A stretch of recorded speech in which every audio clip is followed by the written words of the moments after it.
গৌৰীপুৰত অসম চৰকাৰৰ উদ্যোগত আয়োজিত দ্বিতীয় পৰ্যায়ৰ খেল মহাৰণৰ 2.0 শুভ উদ্ভাৱন।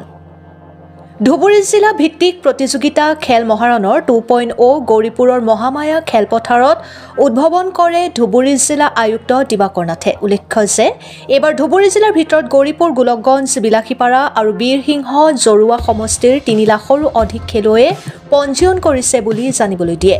খেল মহাৰণ 2.0ৰ অংশ হিচাপে এথলেটিক্স, দবা, কাবাডী খেল অনুষ্ঠিত হয়। আনহাতে চাইকেল চলোৱা প্ৰতিযোগিতা অনুষ্ঠিত হয়। খেল মহাৰণৰ 2.0ৰ উদ্বোধন কৰি জিলা আয়ুক্তই কয় যে এই প্ৰতিযোগিতাই কেৱল যে খেলুৱৈসকলকে আকৰ্ষণ কৰিবলৈ সক্ষম হৈছে এনে নহয়, খেলৰ প্ৰতি নতুনৰ আকৰ্ষণো বৃদ্ধি কৰিছে। প্ৰথম পৰ্যায়ৰ খেল মহাৰণৰ ফলতে এই দৃশ্য দেখিবলৈ পোৱা গৈছে।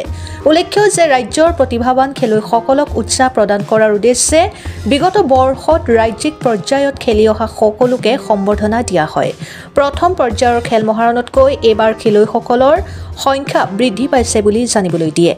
সমগ্ৰ অসমৰ লগতে আমাৰ ধুবুৰী জিলাতো খেল মহাৰণ 2.0ৰ যি কাৰ্যসূচী আমি নৱেম্বৰ মাহৰ পৰাই আমাৰ ইয়াতে হৈ আছে। বিভিন্ন গাঁও পঞ্চায়ত, তাৰপিছত ULB লেভেলৰ খেলাসমূহ অতিক্ৰম কৰি আৰু আমাৰ ধুবুৰী জিলাৰ 5টা বিধানসভা সমষ্টিৰ পৰ্যায়ৰ খেলসমূহ অতিক্ৰম কৰাৰ পিছত আমাৰ চৰকাৰী নিৰ্দেশনা অনুসৰি 1 ফেব্ৰুৱাৰীৰ পৰা 10 ফেব্ৰুৱাৰীৰ ভিতৰত যি জিলা পৰ্যায়ৰ খেলখিনি অনুষ্ঠিত হ'ব লগা আছিলে, সেই মৰ্মে আমি আজিৰ পৰা আমাৰ ধুবুৰী জিলাৰ কাৰণে খেলখিনি অনুষ্ঠিত কৰিছোঁ। আমাৰ ইয়াতে বিভিন্ন ধৰণৰ এইবাৰ খেল মহাৰণৰ যি ইভেণ্টছ আছে, সকলো ইভেণ্টছকে সামৰি পেলাই আমি খেলখন আজিৰ পৰা 4 দিনীয়া কাৰ্যসূচীৰে আমি গ্ৰহণ কৰিছোঁ। অহা 9 তাৰিখলৈকে আমাৰ খেলাসমূহ চলিব।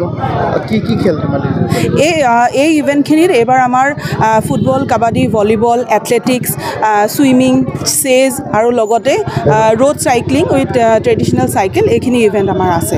বিহু নৃত্যৰ আৰম্ভণি হ'ব নেকি? আমাৰ ইনগ্ৰেশ্যনখিনি হ'ল। ইনগ্ৰেশ্যনৰ লগত সংগতি ৰাখি আমি বিভিন্ন কালচাৰেল এক্টিভিটিজো ৰাখিছোঁ।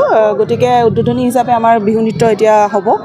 জিলাখনৰ কিমানটা সমষ্টিত অংশগ্ৰহণ কৰিলে খেলুৱৈসকলে? জিলাখনৰ গোটেই গাঁও পঞ্চায়ত ULBয়ে অংশগ্ৰহণ কৰিছে, সকলোৱে কৰিছে, এটাও বাদ পৰা নাই। আৰু লগতে আমাৰ 5টা যি বিধানসভা সমষ্টি আছে, গোটেই বিধানসভা সমষ্টিলৈকে তেওঁলোকে উন্নীত হৈ পেলাই বিধানসভা সমষ্টি পৰ্যায়ত খেলি পেলাই এতিয়া ডিষ্ট্ৰিক্ট পৰ্যায়ত খেলিছে। আৰু এই মৰ্মে এই জিলা পৰ্যায়ত চিলেকশ্যন মৰ্মে তেওঁলোকে আকৌ ষ্টেট লেভেলত পাৰফৰ্ম কৰিব। এইবাৰ কেনেধৰণে উৎসুকতা দেখিছে খেলুৱৈসকলৰ মাজত? উৎসাহ উদ্দীপনাটো আমাৰ ধুবুৰী জিলাত যথেষ্ট আছে।